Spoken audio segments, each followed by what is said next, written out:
can't stop life from happening. You can do something about it. Life is 10% what happened to you, is 90% what you do about it. You got to stop tripping every time something happened to you like it's the end of the world. It ain't. God has seen you through all these years of your life. Why would he bring you this far to leave you? You have a dream, the one thing you have to watch out for are those out there that'll try to crush your dream. And you cannot allow that to happen.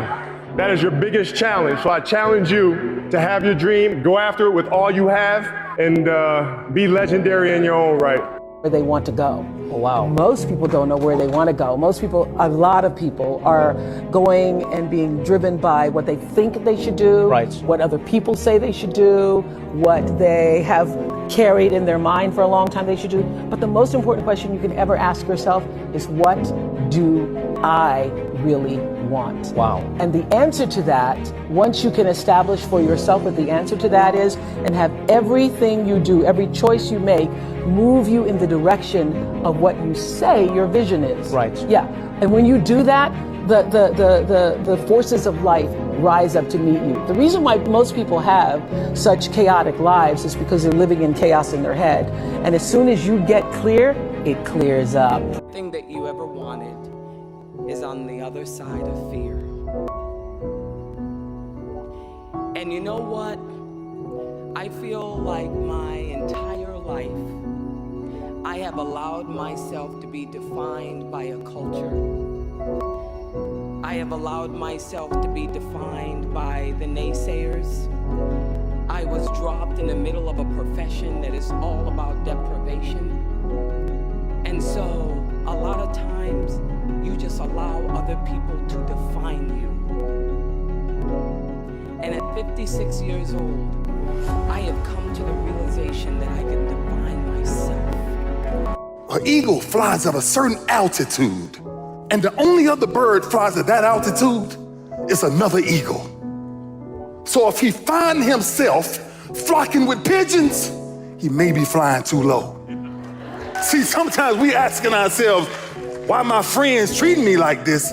You hanging out with pigeons. Why they talking about me like this? Man, you hanging out with pigeons. Eagles ain't got time to gossip. Kings don't gossip. Fools party, kings celebrate. You have to divorce your friends and divorce your family members. And if you handle them with love in doing it, they will come back. You will have an opportunity to reconcile. I speak from what I know. But I've had family members for whom I've said, I will not allow you to treat me this way. I will not allow you to treat me this way. And when you get some sense, and for one family member, it took them 3 years to get, when you get some sense, call me. Right. And let me know that your senses has returned. There's a coldness that you have to accept when you're a man. Only women, children, and dogs are loved unconditionally. A man is only loved under the condition that he provides something. Company corrupts good morals, corrupts good character. I hate to say this, but I found it to be true. You really become who you hang around. It's very painful to come to realization that there are some people you just can't continue to associate with because they're going to become a hindrance to you. Because they will become a detriment or a danger to you. The grind is like, you got to be there every day. If you're there 3 days a week, it's not as good as 5.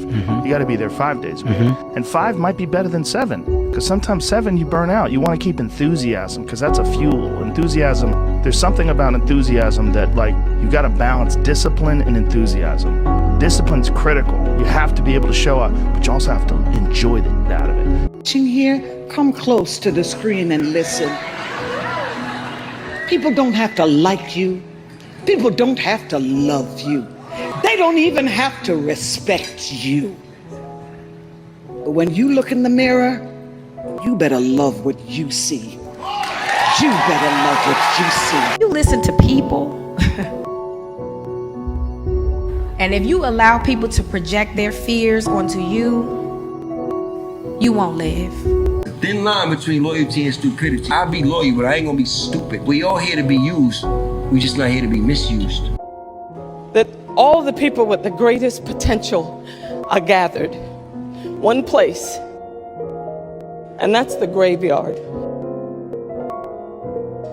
People ask me all the time, what kind of stories do you want to tell, Viola? And I say, exhume those bodies. Exhume those stories. The stories of the people who dreamed big and never saw those dreams to fruition. People who fell in love and lost. I became an artist, and thank God I did, because we are the only profession that celebrates what it means to live a life.